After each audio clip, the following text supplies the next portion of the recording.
welcome to This Old Tree, a show that features heritage trees and their human stories. You'll hear interviews with experts, historians, and regular folks to celebrate the myths and uncover the real tales. This Old Tree is sponsored by Schwartz Tree and Landscaping in Cranston, Rhode Island. Professional tree service, landscaping, and plant management. Visit schwartztreecare.com or call 401-941-4440. Now, here is your host, Doug Still.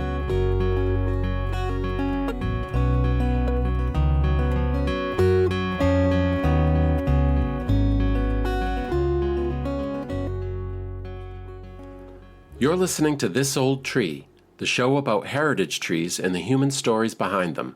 I'm Doug Still. Did you know the British are mad about mulberries?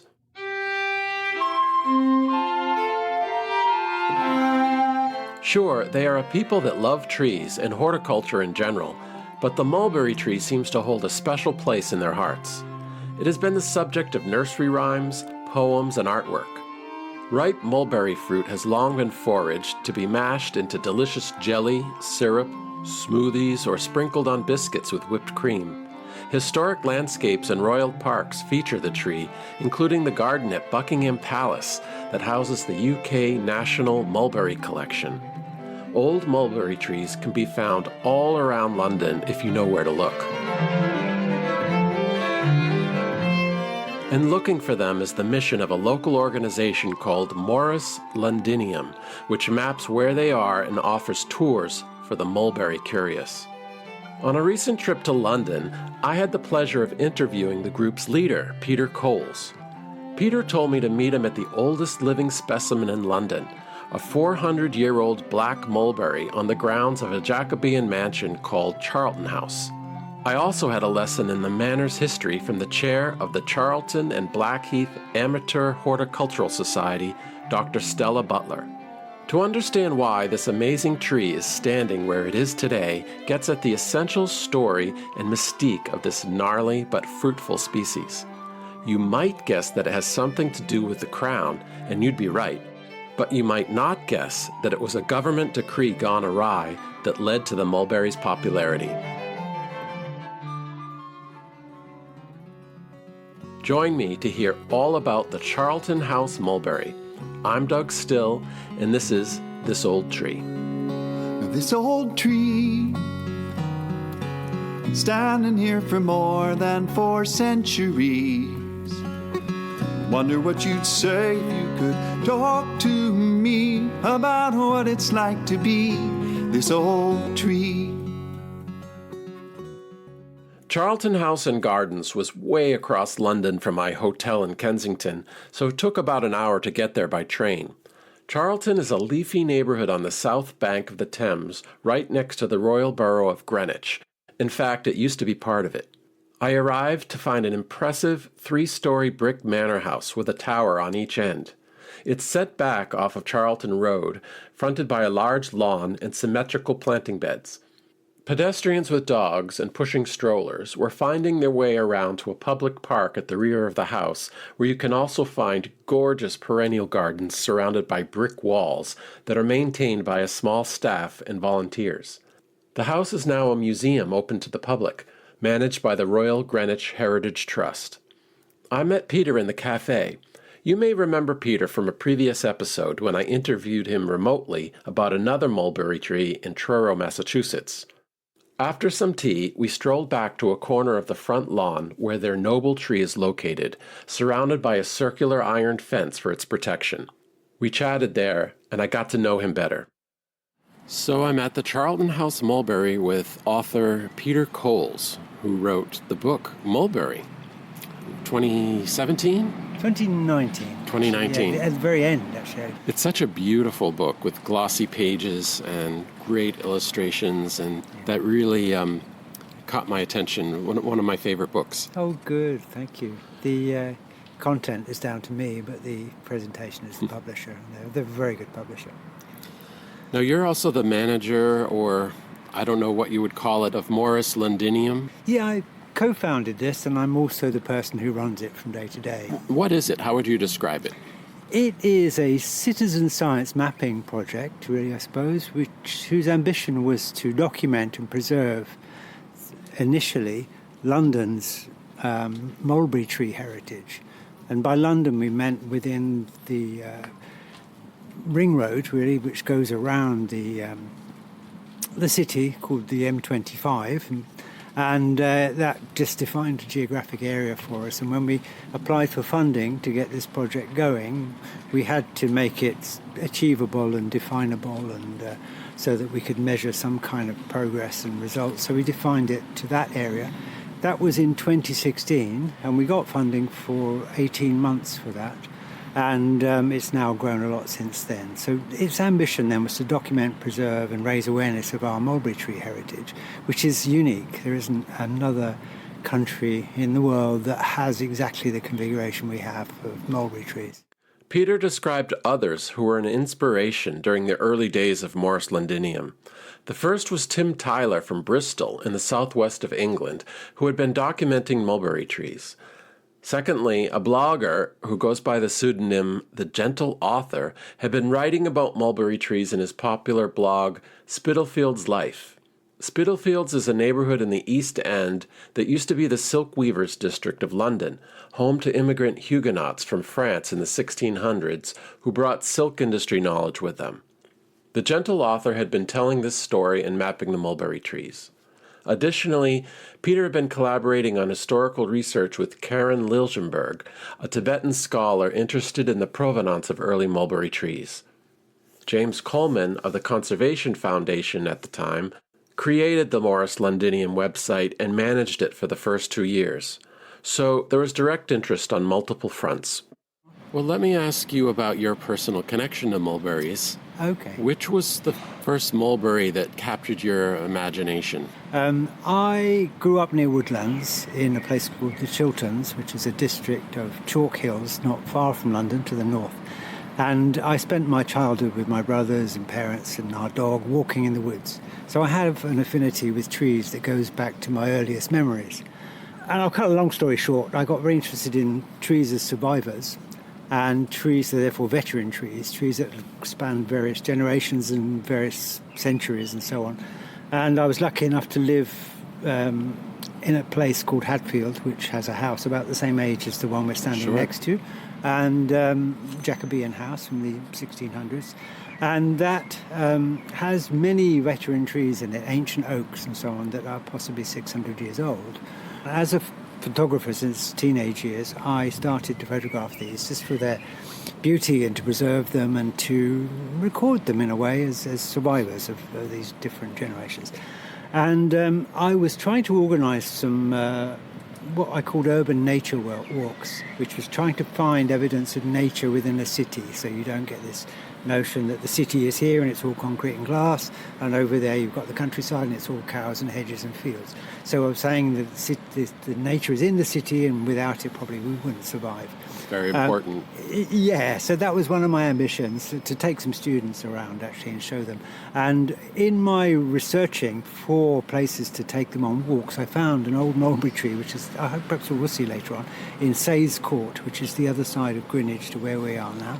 And that belonged to a diarist called John Evelyn, who lived at the same time as Samuel Pepys. And he also witnessed the Great Fire of London, so that situates his writings as a diarist around 1666, something like that. And so my interest in this grew, and it grew to the extent that I couldn't actually really keep up with it without finding an alternative to my day job. What was your day job? My day job is a journalist and a writer and a photographer. So that was my day job. And it still is, actually, and I translate from French to English as well. Would they have been documenting tree planting in the 1600s? Not really, no. The notion of trees as actually ornament predates the 1600s, but not by a huge amount, actually. And the 1600s is often taken as a kind of watershed moment where interest in trees and woodlands and things started. Because there was a change in the relationship to trees and interest in preserving them. So if a tree made it past 1600, then there's a much better chance of it living for, having some legacy. Yeah, and people taking an interest in preserving it, I suppose, yeah. I understand there's evidence that mulberries were planted in Britain well before James I. What is the earliest evidence of mulberries? Okay, that's a good question, because we're standing next to a tree which has a plaque, which you've reminded me is there, which says it was the first mulberry tree introduced to England in 1608.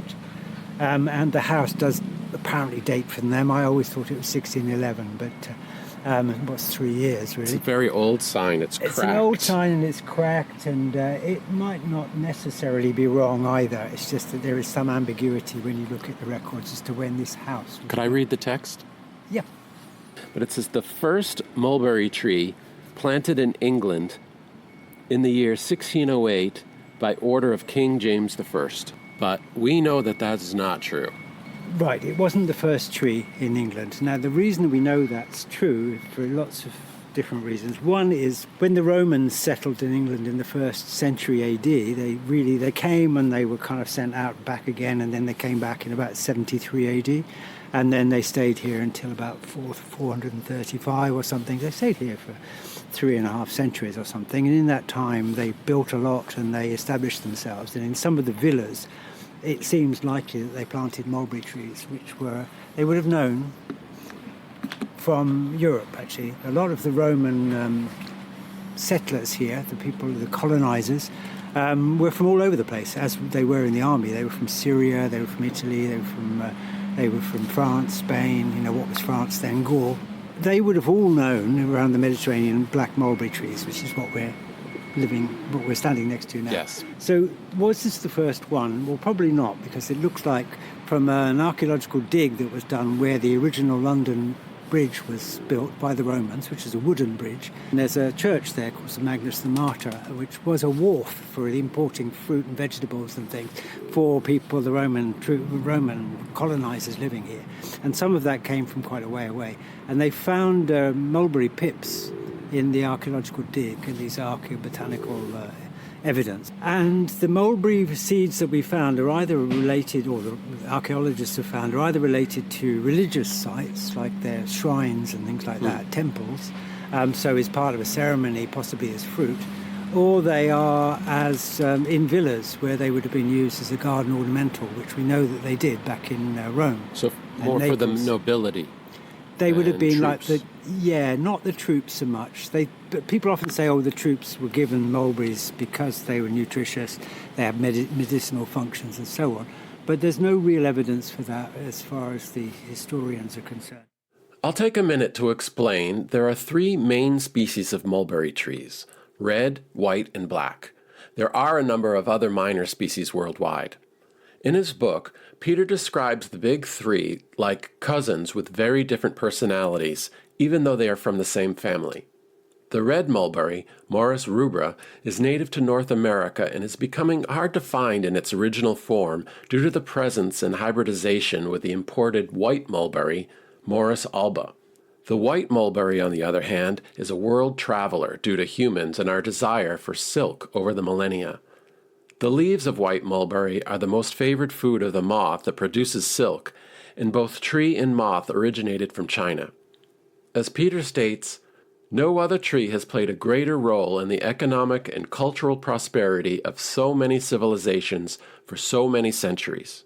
The cultivation of silkworms is called sericulture, and the cultivation of mulberry trees specifically for the silk industry is called moriculture. Both were spread via the web of old trade routes by land and also by sea across Asia, the Middle East, and Europe, known collectively as the Silk Road. It can now be found thriving worldwide. We mostly consider it a weed here in the U.S. as it grows in empty lots, along roadways, and anywhere clearings occur. It mixes easily with other mulberries, producing many genetic variations. But the main point for this story is that regarding food for silkworms, Morus alba is numero uno. Then there is the black mulberry, Morus nigra, the species we were standing next to. It was originally from Persia or modern-day Iran. It found its way around the Mediterranean world through a variety of ancient civilizations, and as Peter has already explained, the Romans brought it to Britain. But it's not an ecological juggernaut.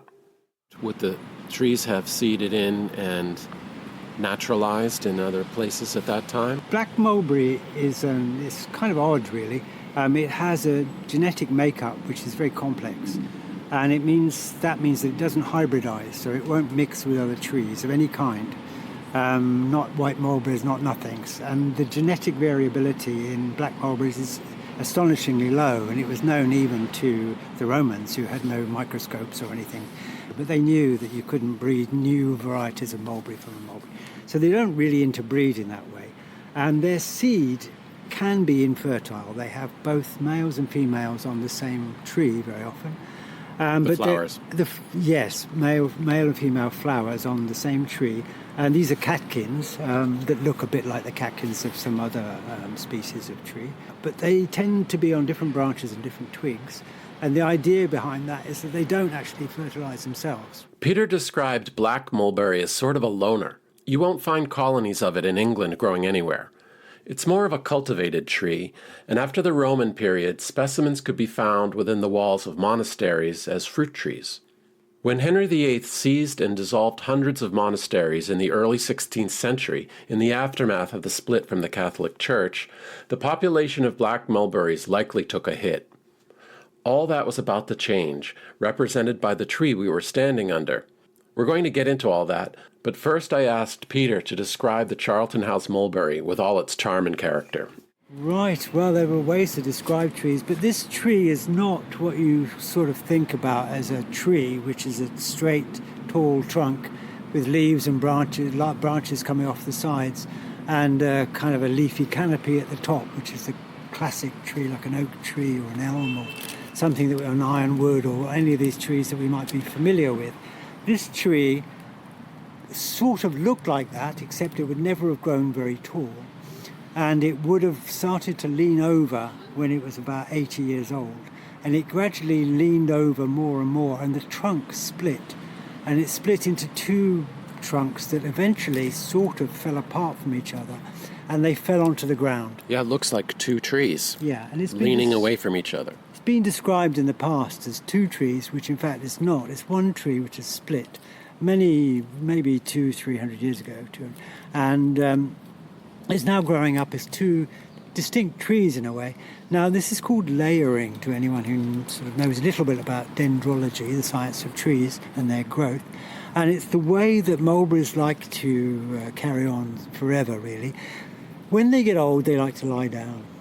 They become less and less willing to stand upright, and it's a bit of an effort.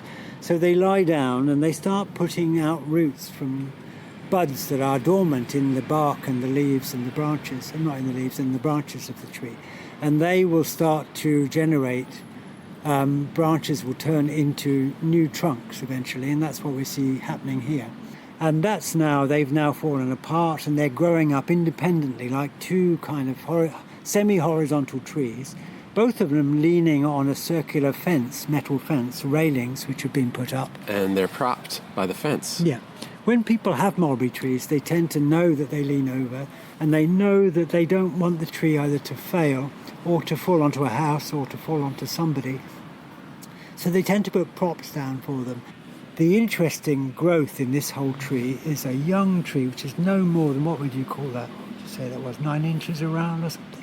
6 inches around? Yeah, or just 2.5 inches across. Across diameter, 2.5 to 3 inches across diameter tree, which is growing sort of bolt upright, right in the middle of the two old trees that are growing away from each other, that were possibly one tree. The volunteer here described it as a phoenix. This is the phoenix growth, exactly. Now, these phoenix trees, phoenix is the bird that arose from the ashes. It had been burned with flames and so on, and it came back. So this is a phoenix tree. The leaves are generally broad with a sharp point. They sometimes resemble white mulberry leaves in that new shoots can occasionally be asymmetrical, with lobes like a fig leaf or glove. But a more reliable way to distinguish black mulberry leaves is by the texture. The leaves are very fine, they have a shine to them, they're quite thin, they're not hairy, and they can be either small or very big.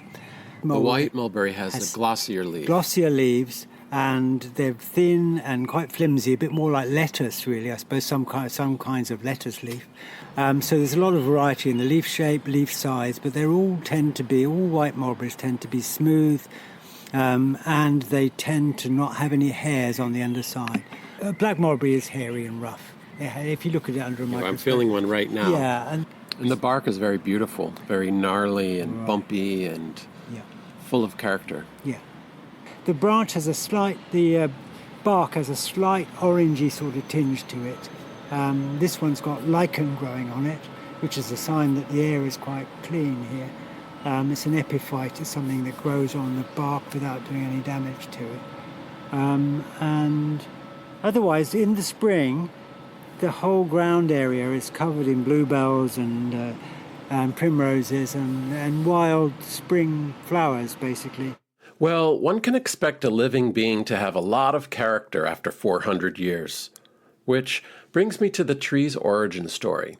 As I said before, this tree is the oldest surviving mulberry in London and very close to being the oldest in all of England. It dates back to the creation of Charlton House and Gardens, built between 1607 and 1612 by a man named Sir Adam Newton. Who was Adam Newton? And if black mulberries were on the decline and only sporadically found, why did he plant one here? We're going to take a short break. When we come back, we'll see how the Charlton House mulberry was one of thousands planted during that decade, kicking off a mulberry mania that lasts until this day. I'm Doug Still, and you're listening to This Old Tree.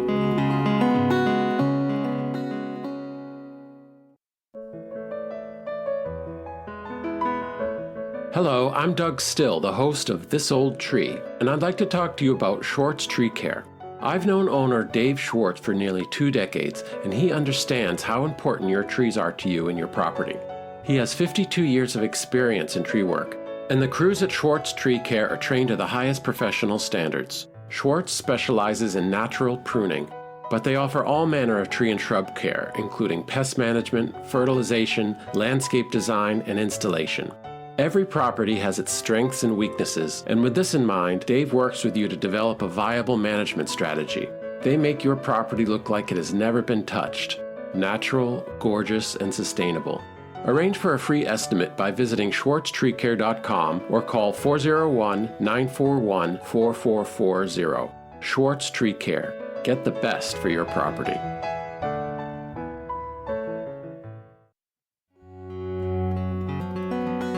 Hi, I'm Doug Still, and we're back with This Old Tree.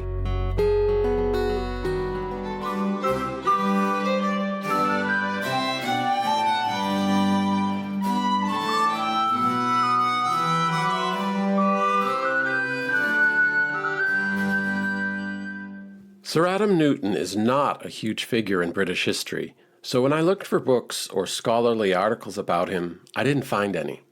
Probably the leading historian of Newton is a trustee of the Royal Greenwich Heritage Trust, Stella Butler. She has recently tracked down letters of Adam Newton at the British Library and has pieced together a biography of his life and interests. I had the pleasure of speaking with her about Newton, Charlton House, and the famous mulberry tree. She is also the chair of the Charlton and Blackheath Amateur Horticultural Society, and I asked her how long she had been at the helm.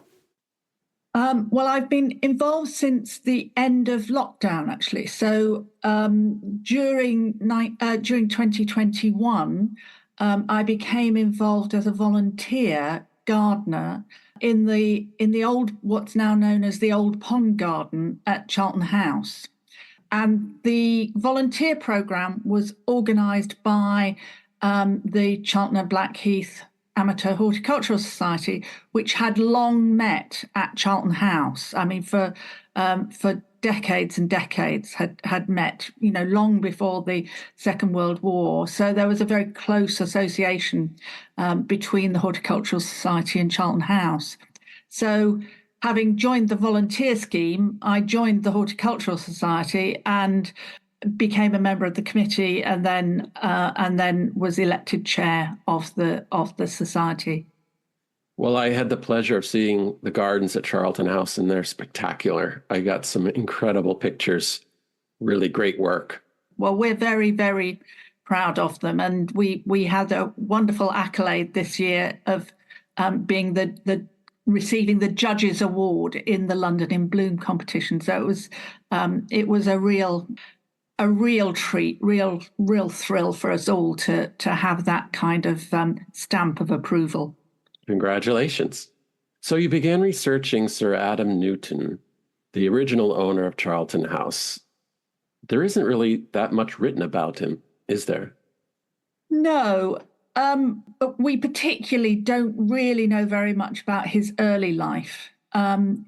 We know that he came from Scotland. He was Scottish, although he spent some time as a young man in Paris.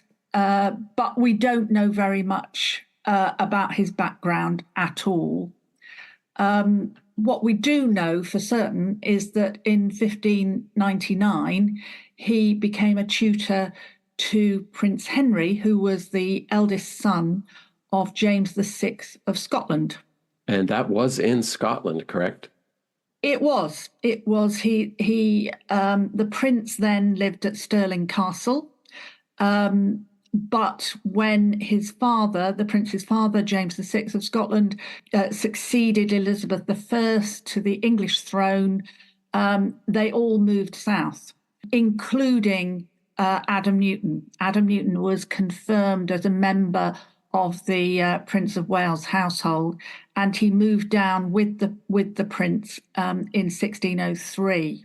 A couple of years later, he married a young woman called Catherine Puckering. Catherine came with a very rich dowry, lots and lots of money, and with that money, Adam Newton bought Charlton Manor, the Manor of Charlton. Where did the Puckering family live? The Puckering family, Catherine's father was a member of the court of Elizabeth I, and he looked after Elizabeth I's money. And while doing that, he managed to acquire lots of estates for himself. But Funny how that works. Yes, but he lived principally at Warwick Priory, so in Warwickshire. They all had houses in London as well, but his country estate was in Warwickshire. So he was a powerful man. He was indeed, yes. Was Newton a favorite of the king? And was he already wealthy before he married into the Puckering family? He certainly wasn't wealthy. The money that he had came from the Puckerings. I think that is fairly clear. Whether he was actually a favourite of the king, we don't know. I think what we can say is that he was very well thought of because he was confirmed in the household of the Prince of Wales. And by then, the Prince of Wales, by the late 1600s, 1607, 1608, the prince has really grown up. He's in his mid to late teens, and Adam Newton is still a member of his household. So I think we can see that Adam moves from being, he gets promoted, if you like, from being a tutor to being a very senior courtier in the household of the prince who has now become the Prince of Wales. I see. And this is Prince Henry. That's right, Prince Henry. And so after he marries Catherine Puckering, they build the house at Charlton, the Charlton House. They do. And the Charlton House is a very grand house. It's not huge, but it is very grand. It's very modern as well. It's quite clearly Jacobean in style. It was designed probably by John Thorpe, who was a surveyor, effectively an architect in the estate department of the royal household. So John Thorpe was involved in lots of other royal buildings, Somerset House, for example, and Audley End. We know that. Because we don't have any actual plans from the time of its building, which was between 1607 and 1612, we're not absolutely certain. The uncertainty was added to because John Evelyn, the famous diarist, actually said that he thought he actually wrote that the architect was Inigo Jones. I suspect it probably was John Thorpe, actually, rather than Inigo Jones. But either way, the house came out of the royal estate department, so it's effectively part of the royal estate, although quite clearly owned by Adam Newton. How does that work? So he built the house. Was there money contributed from the crown, or how was the crown involved? He was in the pay of the court of James. So yes, he was receiving his own money as well. He'd received various lands through royal patronage as well. I see. But also within the house, what is clear within the house is that there are lots of motifs of the Prince of Wales. So it's absolutely clear throughout the house that this is intended as a residence where the Prince of Wales would feel comfortable and that is fit for a prince. And of course, it's up the hill from where his mum was living, down in Queen's House at Greenwich as well. So the prince would have come to the house? If he'd lived, he would have come to the house. Unfortunately, Henry, Prince of Wales, died in 1612, 3 months short of his 19th birthday. So unfortunately, although it was built for Henry's tutor, Henry's courtier, unfortunately, Henry didn't get to live to enjoy the house and its surroundings. Any evidence that the king himself visited the house? No, we don't have that. It is possible that he did, but we don't know. Certainly, Charles, James I's son, who succeeded his brother as Prince of Wales, would have visited the house because Adam Newton became Receiver General in Charles's household. So Adam had the stature, if you like, by that time to be retained as a royal courtier. So he did very well indeed. Quite a change in history. He became Charles I, but it would have been Henry the Ninth. What Indeed. if Henry had lived? Yes, okay. Yeah, that's right. It would have been Henry the Ninth. Yeah, I see. Instead of which it was Charles I. Yeah, you're right. Right. Well, I can say that it's probably worth mentioning that when Charles came to the throne, Adam Newton was in 1625. Adam Newton was an elderly man by then, but still alive. So for the first 5 years of Charles's reign, Adam Newton was still at Charlton House and may well have received the king as Charles I, but probably wouldn't have done James I because Adam Newton wasn't part of James's immediate household. Well, it seems to me the house was built to receive the royal party, the grand salon and that sort of thing. It is very much part of the royal network. I think that's what one can say, and part of the houses that the royal family and their entourage would have visited. Yes. Who designed the landscape and gardens? That we don't know. The immediate landscaping work was probably done out of the same drawing office as the house. So it was probably laid out by John Thorpe or possibly by Inigo Jones, but I think probably by John Thorpe. How would you describe the original plan? I think they would have been a very Jacobean plan. So there will have been an axial path, a straight path up to the front door. it's not that far from a road. So it's not a winding country path at all. It's very much a straight path. I think there would have been rectangular beds, and then there will probably have been kind of walks leading out into the wider parkland, which probably had trees added to it as well.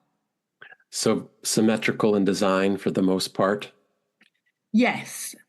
Yes, lots of straight lines. I think there will have been lots of probably low hedging in this Jacobean period. It's very much following on from that Tudor period, where what you get are square boxes or rectangular boxes and straight lines, really. So how did a black mulberry tree fit into this very ordered, formal landscape? Well, it turns out there wasn't just one. There was an entire orchard of them within the grounds on the left side of the house. Why? What was going on? Peter Coles explains that it all had to do with King James I and his master plan to bring the silk industry across the Channel to England. Anyway, he came to the throne in 1604, and quite soon after that he had this idea of building up a silk industry. What was his plan? Okay, you have to zoom out a little bit, and you have to take in France and Spain and Italy, the other places that were actually on his horizon. And Italy, France and Spain all had thriving silk industries. They were producing silk rather than importing the fibre from Italy.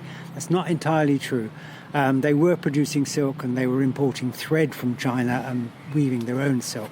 But they were also raising silkworms to spin silk that they would turn into thread, that they would then have an independent source of the original fibre for their silk industries. And we didn't have that. That's a big advantage. Yeah, we were net importers of the whole thing. Not only had we to import the thread, but at one point we imported the silk as well. And silk was highly valued.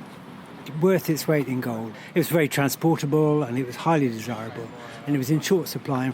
So silk, the secret of how silk was produced was guarded by the Chinese for years.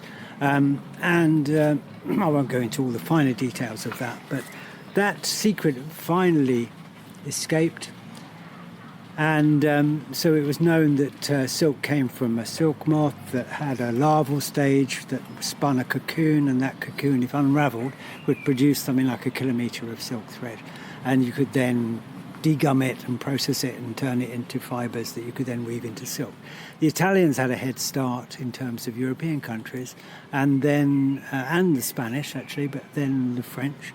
And at the time of James I, to come back to your question, France was led by Henry IV, and Henry IV really wanted to give a real boost to their homegrown silk industry, because they were also dependent on Italian and Spanish silk threads. And so he and his agronomist advisor, called Olivier de Serres, recommended planting thousands and thousands of mulberry trees to feed thousands and thousands of silkworms to produce kilometres and kilometres of silk thread, and then be independent of China and things. There were also problems with the supply chain from China at the time. There had been banditry on the routes and things that meant that various things had not happened, so the supply chain was threatened anyway. Sure. So an alternative reason for wanting to have it. James wanted to copy Henry. I see. Yeah, he copied him, basically. Who do you think was advising him? Well, there was somebody called William Stallinge, and exactly what his relationship with France was, I don't know, but he seems to have been aware of some of the publications, both of Olivier de Serres and also some of the people that de Serres had used in terms of how to grow mulberry trees and how to look after silkworms. Okay. But William Stallinge he's down in the records as being a customs officer, which sounds like somebody with a peak cap at Calais or a clipboard, Port of New York or something. Yeah. But he wasn't that. He was actually somebody who had the right to patents on importation of goods, which is a very lucrative thing to do, which meant that you had the sole monopoly over the import and the taxes due on certain kinds of things. He was a powerful man. So he was a powerful man within the court. And James thought, well, here's the guy who I'll trust with this particular patent. And he had a French colleague called François de Verton, Seigneur de la Forêt, which means what's it called, sire of the forest. And he and William Salinge got the patent on importing mulberry trees and then sort of forcing, with one arm up behind your back, the aristocrats, landowners basically, to plant a few thousand mulberry trees on their grounds and to find out how to raise silkworms, to get the eggs and to hatch them and to go. So this would have been a natural place to have a small orchard of mulberries because this would have been, yeah. The king was responsible for building this house. The king was responsible for building it, lots of ground, exactly the right period. William Salinge, the Plymouth-born merchant and customs official for the king, was key to making all this happen. Peter Coles writes that Salinge oversaw the publication of a book in 1607 called The Perfect Use of Silkworms and Their Benefit, which was written by Oliver de Serres and translated by Nicholas Geff. It was a sales pitch that forecast great profits if the industry were embraced correctly. King James was on board. He soon had 10,000 mulberry plants ordered and strongly urged the landowning nobility to get on board and plant them. To set an example, James set aside 4 acres of land for mulberry trees within the grounds of St. James Palace, which now corresponds to a corner of the garden behind today's Buckingham Palace. Sir Adam Newton was no different than anyone else in the king's sphere. The garden at Charlton House was to have mulberry trees. I asked Stella about it. So let's get to the mulberry orchard. Have you found any mentions of the mulberry orchard in the documentary evidence that was planted at this time? Not in Adam Newton's letters themselves. The letters that survive are correspondence between Adam Newton and Thomas Puckering, who was Catherine's brother, so Adam Newton's brother-in-law. They do correspond about trees. Unfortunately, they don't correspond about mulberry trees.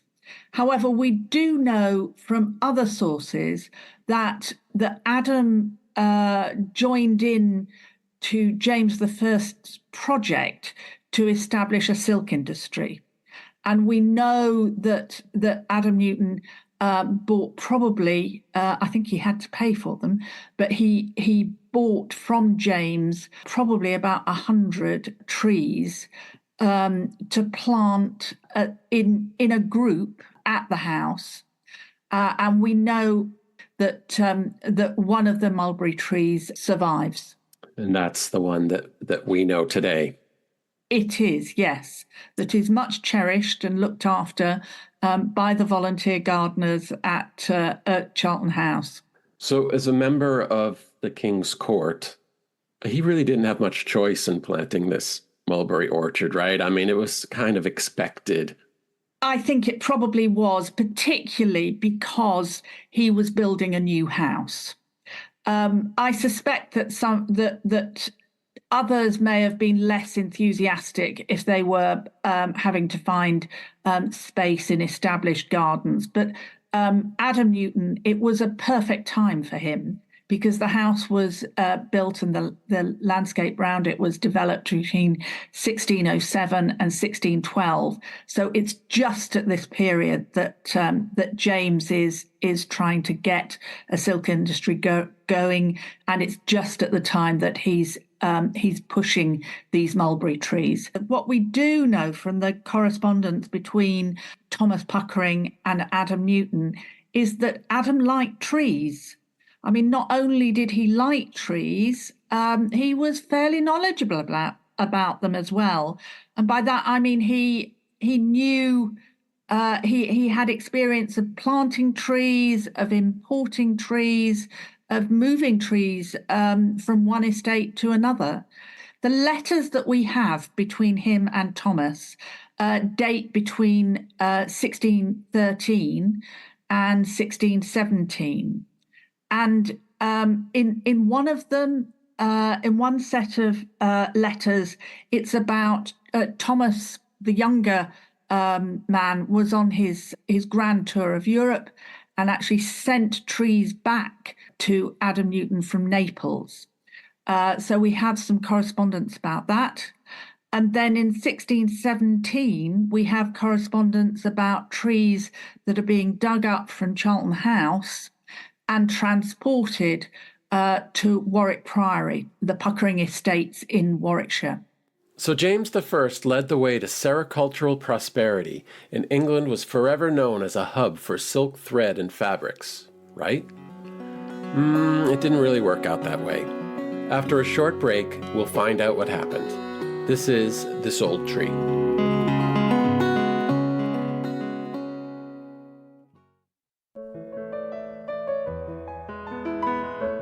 Hello, I'm Doug Still, the host of This Old Tree, and I'd like to talk to you about Schwartz Tree Care. I've known owner Dave Schwartz for nearly 2 decades, and he understands how important your trees are to you and your property. He has 52 years of experience in tree work, and the crews at Schwartz Tree Care are trained to the highest professional standards. Schwartz specializes in natural pruning, but they offer all manner of tree and shrub care, including pest management, fertilization, landscape design, and installation. Every property has its strengths and weaknesses, and with this in mind, Dave works with you to develop a viable management strategy. They make your property look like it has never been touched. Natural, gorgeous, and sustainable. Arrange for a free estimate by visiting schwartztreecare.com or call 401-941-4440. Schwartz Tree Care. Get the best for your property.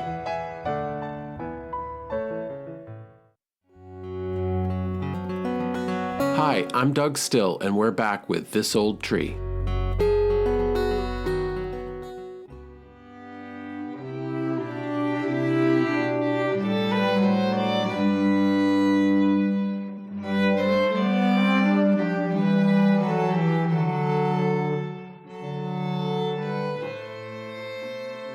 Despite the gargantuan effort, the silk production was not what the king or anyone had hoped for. So what happened with James I and his mulberry trees is that he's always said that he planted the wrong mulberries, the black mulberries and the white mulberries, in full knowledge at the time that the white mulberry was preferred. But nobody said you couldn't feed silkworms on black mulberries. Fingers point to William Stallinge for making the fateful decision to purchase and plant black mulberries en masse. De Serra clearly stated that white mulberry was the best for silkworms, and Italy, France, and Spain successfully employed the white. But de Serra didn't rule out black mulberry altogether either, and Stallinge listened. In hindsight, it was a big failure, but one can see Stallinge's logic. Black mulberries had already proved capable of withstanding the colder, wetter British climate. And the thinking was probably that the black mulberry is hardier, it's got thicker leaves, and was more likely to resist the bad weather here than the white mulberry trees, which are really, they thrive in Italy and places where it gets quite hot, really. And definitely the winters are not severe. And here we were going through what's known as the Little Ice Age at the time, in that particular part of the time, for another 200 years, where the Thames River froze over. And you could actually, people were barbecuing meat and things on bonfires on the Thames. There were stalls there, people were skating on the Thames. And Elizabeth I actually went skating on the Thames at one point. So this whole thing was going on for several years. So what happens when you get very hard winters? It could kill trees, it might kill white mulberry trees. It doesn't seem to have killed black mulberry trees, but what it does do is delay the coming into leaf of the tree. They come into leaf, obviously, when the temperature reaches a certain point. So anyone who's grown silkworms will know that you have to hatch the little eggs at the time when the leaves are just coming out, when the buds are just opening. Yes, so you have to get the timing right so the silkworms hatch at the same time as the first leaves come out. And if you have a very hard or long winter and a late spring, there's a chance, because you can actually bring on and incubate the eggs of the silk moth so that they hatch at a certain time. And if you get that wrong, then you've got nothing to feed them on. Right. So the chances are that failed, and it failed in those critical first years where nobody knew how to raise silkworms anyway. Two things happened with James I, is that the colonies in Virginia were just being populated, colonized, and there was So he thought, let's put the white mulberries over there. let's put the white mulberries over there. And you can do two things when you do that.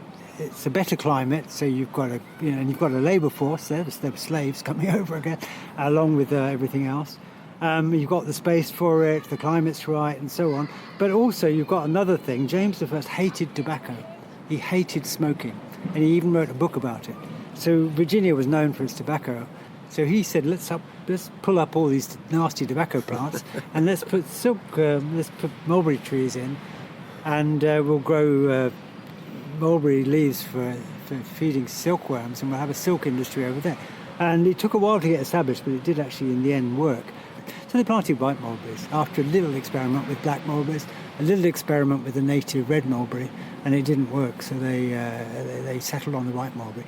And it took about 100 years before, in Virginia, but much more in Georgia, and then some of the southern states, that the silk industry grew up on a very viable commercial scale for a while. Anyway. I see. So as Americans, we have James I to thank for the white mulberry escaping into our landscapes. Yeah, which is an invasive weed which is killing off your native red mulberry. Right, and hybridizing with it. Hybridizing with it. The silkworms weren't happy, and little silk was being produced. The endeavor failed, but thousands of black mulberry trees were planted across the realm. Now what? I asked about Charlton House specifically, and Adam Newton. How long did the mulberry orchard remain? What happened to it? That we don't know for sure, but what we do know is in the following century, later owners took out a lot of the trees. I mean, this was probably partly because of changing fashion. They wanted a more open aspect of the garden. But also it may well have been that some of the older trees, not just the mulberries, but some of the other trees that were planted, probably by then had seen better days and needed to be removed. How long did that family stay at Charlton House? Adam died in 1630. His estate was inherited by his son Henry, who was then only 12. Henry married in the late 1630s while he was still a very young man, and in the 1640s became involved in the Civil War on the royalist side. So he was on the wrong side for that war. That's and right. Suffered terribly, particularly financially. And the money that they lost, he and his wife lost during the Civil War, during the late 1640s, meant that in the 1650s, they were forced to sell Charlton House, and they left and went to Warwick Priory. They went to the Puckering estates, which Henry had inherited shortly before then. It was the end of an era. It was indeed, yes. I mean, it was the end of that very close relationship with the royal family. But landowners didn't cut them all down, nor did they want to. There was one serendipitous benefit to all of those new black mulberry trees in the first decades of the 17th century, something to be thankful for. I'm told that the black mulberry fruit is absolutely delicious. So a lot of the fruit on the white mulberry, Morus alba, is dark purpley black colour, and it is also very nice to eat and nice to flavour things with, and a lot of people think that that is a black mulberry they're eating. Until you've eaten the black mulberry from Morus nigra, then you know the difference. Yeah. You feel that the fruit on black mulberry just tastes better. Oh, it's definitely different. Yeah, no, the white mulberry tends to have a little stalk on the fruit, which makes it easier to pick. It's also quite firm, so it will come off in your hand. A black mulberry grows closer to the axil, where the leaf joins the twig, and it doesn't have a particularly noticeable stalk. There is one there, but it's very short. So you've got to grab the berry. The berries are very fragile. Shakespeare talks about this. Yes. And they will fall apart in your hand very often. And they will the juice will run up your wrist. and they're so juicy and so fragile and so they fall apart so quickly that you have to eat them straight from the tree. That's not what it means to be caught red-handed, is it? That's what people say, and I have a colleague who's a tree expert, and he tells, when he gives guided walks, he tells people that. While I was roaming about Charlton House, I happened to meet one of the enthusiastic, hard-working volunteers that make the gardens so enjoyable to visit.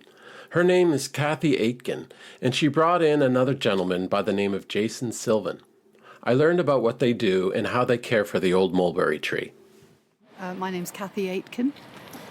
And Jason Sylvan. And Jason, you're a full-time employee here? I am a part-time contracted head gardener. I did start off though as a volunteer as part of the same scheme, and have elevated my status up beyond these mere volunteers. No, Jason is now in charge of the volunteers. And how long have the volunteers been working here at Charlton House? So we started in 2020, in February, so it was just before COVID, and we had about 3 sessions, and COVID locked us down. I see. It might have been nice to work outside during COVID. Well, as soon as the lockdown lifted, it was absolutely brilliant. It was started in the walled gardens. That's all we were looking after to begin with. And it was meant to be just a bit of light weeding. But then after lockdown, we then met Jason. Jason joined the volunteers, and he had a ready-done garden design, which was just fabulous. And all the amateur horticultural volunteers just went with it, which involved a lot more than just weeding. It actually meant taking it back practically to ground zero and starting again. What was the condition of the tree when you first started here? The tree was not part of the volunteer scheme to begin with. So it was once we got to grips with the walled gardens, we then saw the state of the wonderful mulberry tree, and it was fine, but it was covered in brambles and alkanet. And I know from my own experience, I have a mulberry. We have a very baby mulberry. He's only 30 years old. But they do seem to hate things with long taproots at their base. So you removed the weeds. Was there any pruning that needed to be done? We've done light pruning, yeah. Not too much to the main structure, but where there's anything that's been snapped off, because obviously this is a public thoroughfare.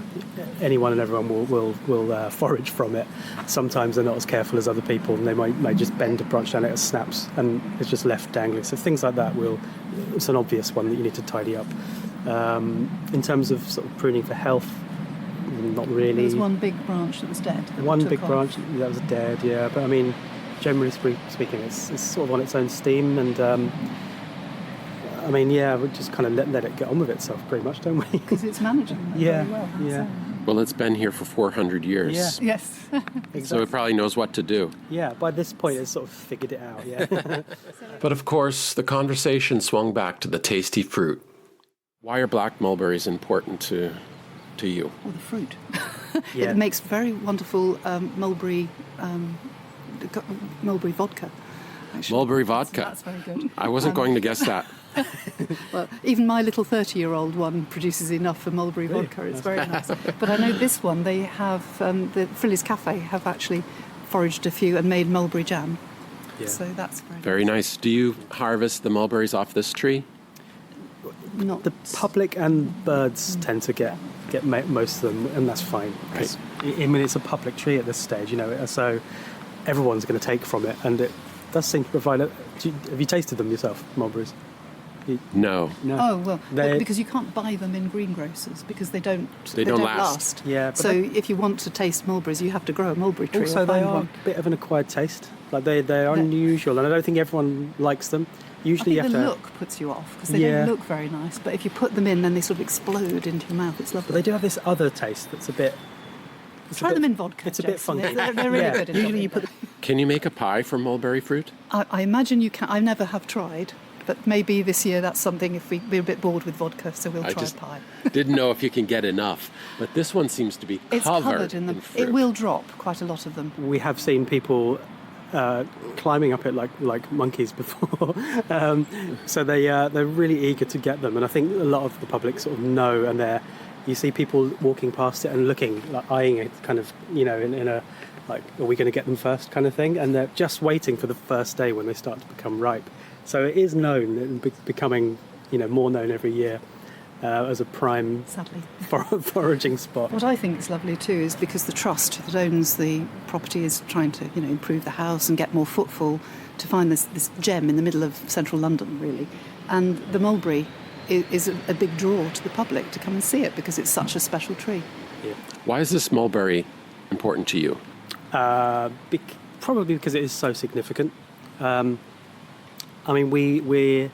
We're adding to it now because of that importance. So have you already mentioned, we've planted another mulberry in the opposite corner of the estate, and Greenwich Council grounds team who look after some of the site lost one of their team. I don't know how they died, but they lost a member of their team, and so they planted another mulberry in the other corner of the site.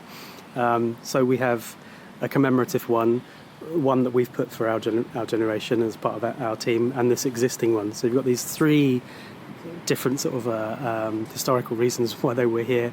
Thank you so much for speaking with me today. I feel like I got lucky to meet you. You're more than welcome. I asked Stella a similar question. What does this historic tree make you think about when you're on site at Charlton House?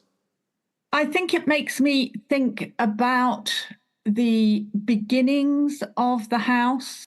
I think as much as those motifs of the Prince of Wales, the three feathers in the house, I think the mulberry tree represents that direct relationship with Adam Newton and with the royal court. So that's what it makes me think. Well, thanks so much for joining me today. That was really enlightening, and I learned a lot. Well, it's an absolute pleasure. Thanks very much. And lastly, Peter Coles. It's a great tree of the British Isles. It's one of the great trees. And it's partly because it's in an urban area and it's very old. So I would say those two things really are important. Any old tree that's growing within an urban area has survived generations and centuries of decline and renewal and so on, and seen kings and queens come and go, seen plagues come and go, and wars come and go. So they have a heritage value beyond their natural beauty. Well, Peter, thanks so much for joining me on this beautiful day under the Charlton House mulberry and talking about the history of mulberries and this tree in particular. Well, thank you for your interest. It's been a pleasure to share what I know, or some of what I know about the species that I have probably an unnatural fascination for. And there's so much more to know and so much more to say. Thank you so much.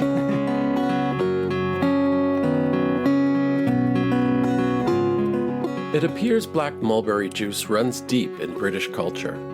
I've learned that King James I had a lot to do with that, only not in the way he planned. Moriculture is the term for the cultivation of mulberry trees for the purpose of creating silk, but that word doesn't seem right anymore in this case. Mulberries are grown for their beauty, their fruit, and for their own sake. I've coined a new term, mulbiculture. I wonder if it will stick.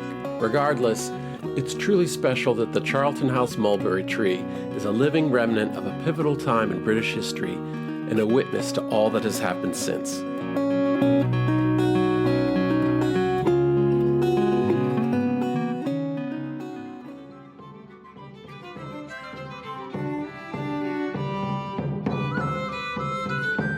Thank you, tree lovers, for joining me today.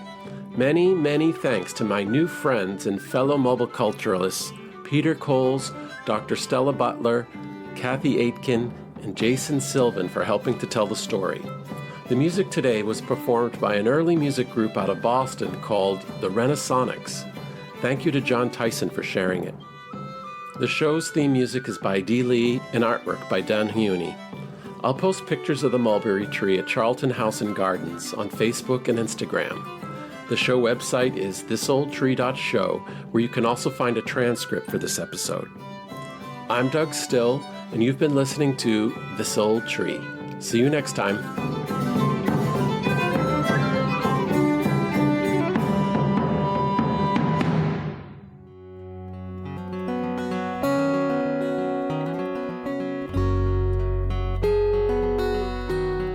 Thank you for listening to This Old Tree. This Old Tree is sponsored by Schwartz Tree and Landscaping in Cranston, Rhode Island. Professional tree service, landscaping, and plant management. Visit schwartztreecare.com or call 401-941-4440.